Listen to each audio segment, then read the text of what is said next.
Hello everyone, কেমন আছেন সকলে? Good morning. আশা করছি সকলে আপনারা ভালো আছেন। আই হোপ পৃথিবীর যে প্রান্ত থেকেই আপনারা আমার ভিডিওটা দেখছেন আপনাদের শরীর এবং মন দুটোই সুস্থ স্বাভাবিক রয়েছে এবং আপনারা সবাই মিলে অনেক বেশি ভালো আছেন।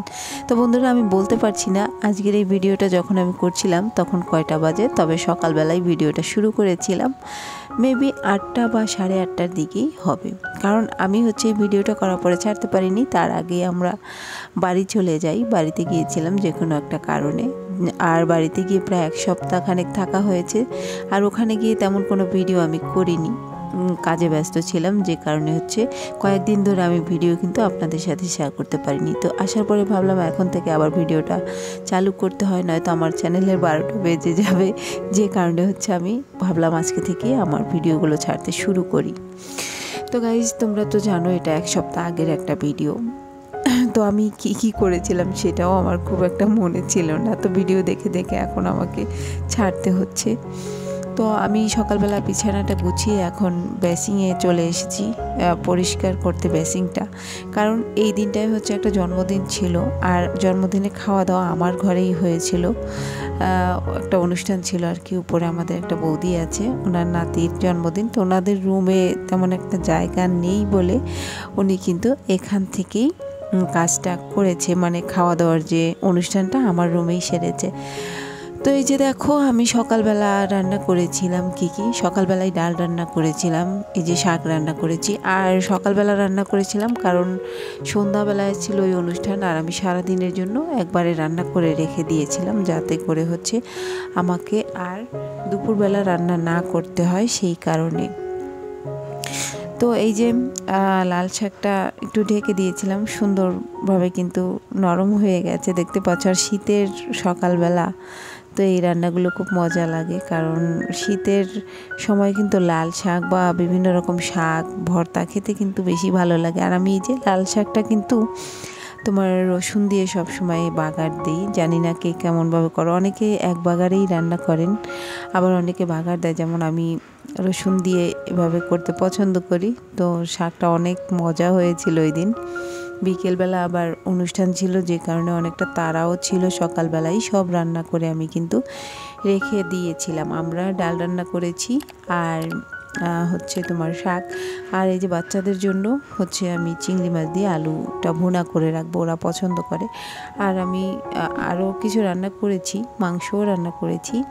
বাচ্চাদের ব্যাপারটা আসলে বলা যায় না, কখন কি পছন্দ করে, কখন কি খাবে। তো ওদেরকে আসলে ঠান্ডা রাখার জন্যই আমি 2টো আইটেম রাখলাম, একটা মাংস আর চিংড়ি মাছ, যেটা ইচ্ছে খেয়ে নেবে। কারণ যেহেতু বিকেলবেলা আমার রুমেই অনুষ্ঠান হবে, সেই কারণে আমি কিন্তু একটু গোছগাছ করবো রুমটা, সেই জন্যই আসলে ওদের রান্নাটা আমি আগে করে রাখছি, কারণ ওরাই তো আমাকে ঝামেলা করতে পারে, কাজে ব্যাঘাত ঘটাতে পারে।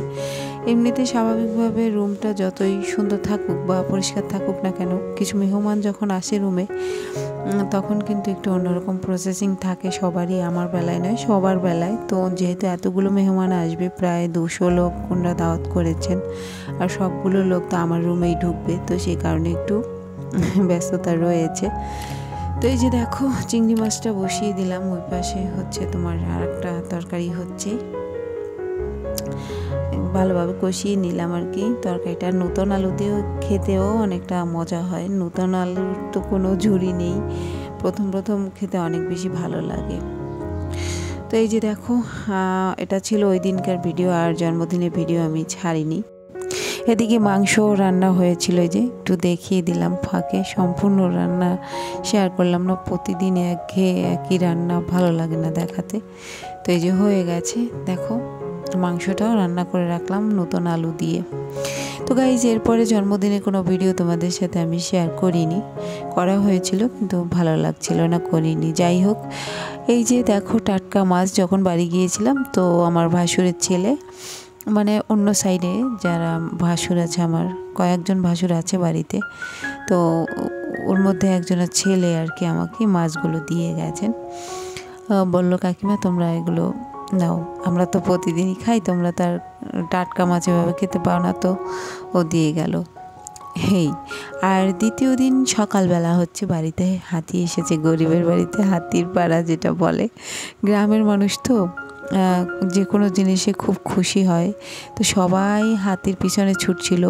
তো গ্রামের বাড়িতে গেলে কিন্তু এই বিষয়টা অনেক মজা লাগে, এক এক দিন এক একটা ঘটনা ঘটে, এমন খুব ভালো লাগে। তো সকালবেলা ঘুম থেকে উঠে রান্নাবান্না শেষ, তার কিছুটা সময় পরে হাতি এসেছে। তো সবাই কিন্তু খুব সম্মানের সঙ্গে তাকে খাবার দিচ্ছিল, কেউ 10 টাকা 20 টাকা করে দিচ্ছিল, খুব খুশি হয়ে এসে নিচ্ছিল। তবে প্রশিক্ষণ দেওয়া তো, যদি বেশি না দেয় টাকাটা ফেলে দেয়। 10 টাকা দিলে তো নেবে না, 20 টাকা দিলে নেয় আর কি। তো আর যাদের একটু পরিবেশটা ভালো, মানে যাদের অবস্থান ভালো, তাদের থেকে 10-20 টাকা নেবে না, এই হচ্ছে অবস্থা। তো সবশেষে হচ্ছে আমাদের বাসার দিকে এখন যাচ্ছে। আমাদের বাসার সামনে দিয়ে গিয়েছে কিন্তু দাঁড়ায়নি, কারণ আমরা ভিতরে ছিলাম। আর আমার একটু ভয় ভয় লাগছিল ওর সুরটা দেখে।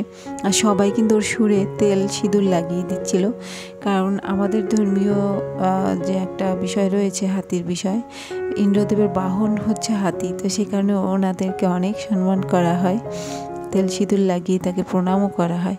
তো এই যে দেখুন, সব শেষে আমাদের বাসায় এসেছে, এসে একটা প্রণাম কিন্তু সে দিয়ে দিয়েছে আগেই। সে সুরটা মাথা নিচু করে আর কি, সে কিন্তু প্রণাম দিয়েছে, দেখুন দেখাচ্ছি। আর আমার তো ভয় লাগছিল, সবাই বলছিল তেল সিঁদুর দিয়ে দিতে, আমার ভয় লাগছিল, বাবা আমি ওখানে তেল সিঁদুর দিতে পারবো না, ওকে ছুঁতে গেলে আমার একটু ভয় ভয় লাগছিল। তো এই যে দেখো, সুরটা দেখতে একটু ভয়ানক লাগছিল, আমি কিন্তু ছুঁইনি। তো আমার একটা বৌমাকে দিয়ে বলেছিলাম তুমি একটু দিয়ে দাও, ওই যে ওকে দিয়ে, ও আমাকে বলছিল, আমি খাবারটা কোনো রকম দিয়েছি, ও 1 সেকেন্ডের মধ্যে সব খাবার কিন্তু খেয়ে নিয়েছিল, মুড়ি দিয়েছিলাম। তা আমি প্রথম একবার দিয়েছি, তারপরে আবারও দিয়েছি, মজা পাচ্ছিলাম, ও খাবারটা একবারে টেনে নিয়ে যাচ্ছিল আর আমি খাবারটা দিচ্ছিলাম, ওকে খেয়ে নিয়েছে। তো প্রথম 50 টাকা দেই, ও নেয় না, তারপরে 120 টাকা দেই, ও সুন্দরভাবে নিয়ে যায়। এবং এই কলা গাছটা একটা বিচি কলা গাছ ছিল, ওকে বলছিলাম পুরোটা খেয়ে নিতে, ও খায়নি, পেট ভরা ছিল সেই কারণে। তো 2টো পাতা নিয়ে চলে গেছে।